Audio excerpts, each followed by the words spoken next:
قرآن مې یادېږي او د هر چا داسې نه چې ځان له زما یادېږي هر چا چې کوم ځای کې خلپوڅي کړي وي هغه یې یادېږي او که هغه په بیخي امریکا کې اوسېږي که په کاناډا کې اوسېږي که دې نه بهتر ممالکو کې اوسېږي. ملک ډاکټر غلام اکبر په یو زمانه کې په کونړ کې پاتې کېده. کونړ کې ژوند و، شتمني وه، ملکي وه، کلی و، ولس و، کلبېغي وه. خو اوس هغه په کنیډا کې دی او د هغه کلبېغۍ نه، کلتور نه، تاریخ نه زرګونه میله لرې پاتې کېږي.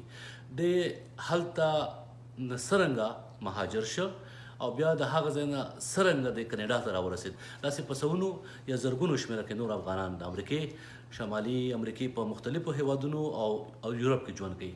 ښاغلی اکبر په کونړ کې نه یوازې دا چې ډاکټر و، د کلي ملک و، بلکې یو ټولنیز فعال هم و او هغه غوښتل چې جنکۍ هم باسواده شي. موږ یو مکتب د امریکایانو په واسطه باندې جوړ کړ او بیا وروسته طالبان پیدا شو، مشکل راته پیدا شو، افغانستان مې ترک پاکستان ته لاړم. دغه مکتب کې خاص څه څه مښودل مکتب کې د چا لپاره و؟ مکتب صرف د زما د کلي د جنکو دپاره و. که شپږ کلي نور هم د هغې جنکۍ مو ته راتلل دی خو ما چې کومه منډې رامنډې هلې ځلې کړي دي هغه مې د منګوال د کلي د جنکو دپاره کړي دي. خو د جنکو مکتب دې ولې خلاصه و؟ څه مقصد دی و؟ داسې دی چې اکثره زموږ وطن کې جنکو علم نشته دی، نه علم دي. یو ورځ ما ته کلینیک کې ناست وم، یو طالب راته راغی ما ته یې ویل ښځه مې هلته مې وویل خو ما ویل دا خو دونه اجازه خو ورکړئ که نه چې دا ښځې سبق درس ووایي. نو دا حس را سره و. بیا چې طالبان لاړل او داسې ازادي پیدا شوله ما فکر وکړه چې کولی شي چې جنکۍ اوس مکتب ووایي. بیا مې هلې ځلې شروع کړې د مکتب دپاره. ښاغلی اکبر وایي د امریکایانو څخه یې د سکول د ودانۍ لپاره مرسته ځکه غوښتله چې د سکول ودانۍ تیار شي، ځکه چې که ودانۍ وي نو میندې پلرونه به خپلې جنکۍ دغه ودانۍ ته د زده کړو دپاره لیږي. خو د ښاغلي اکبر په دغه کار طالبان خوشحاله نه وو. چا درته وویل محسوس دې کړل؟ څه دې ولیدل؟ نه د خپل ولایت د اسداباد د استخباراتو رئیس دغه راته وویلې د نورستاني چې طالبانو داسې یو تصمیم نیولی دی چې ستا په فامیلۍ کې 14 کسان دي او 14 واله د چاقونه تېروو، کارتوس هم پرې نه خرابوو، ولې هم نه. او یو وخت داسې راغی چې ښاغلي اکبر خپله کډه بار کړه، ملکي، ډاکټري، شتمني او خپل خوبونه یې په زرګونو میلیونه لرې پرېښودل.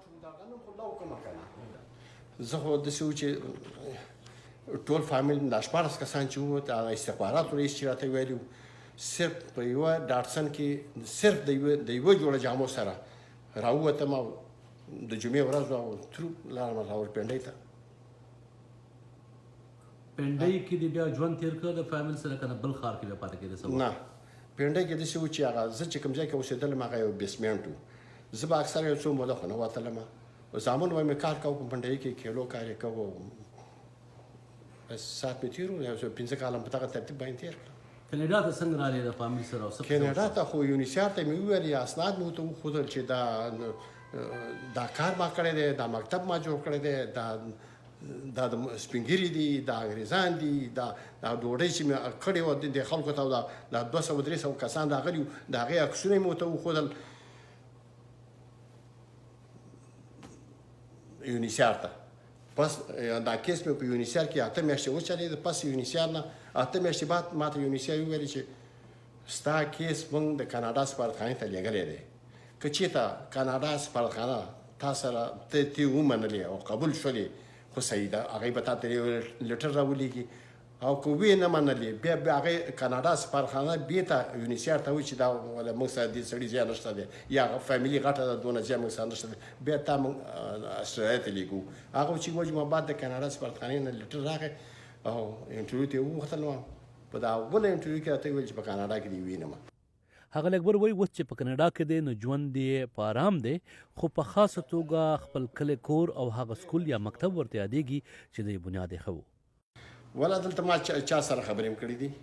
ما ورته ویل زما دونه مې وس کېږي که نه که چې دلته جمع کړم چې زه ما ته دونه شیان نه راکوي، داسې مې ویل ما ته دونه خرچه ما ته برابره کوي چې زه په میاشت کې یوه ډبه غوړي د جنکو ته ورکوم نو بیا هغوی پلرونه هېڅکله دا نونه نه وباسي د مکتب نه.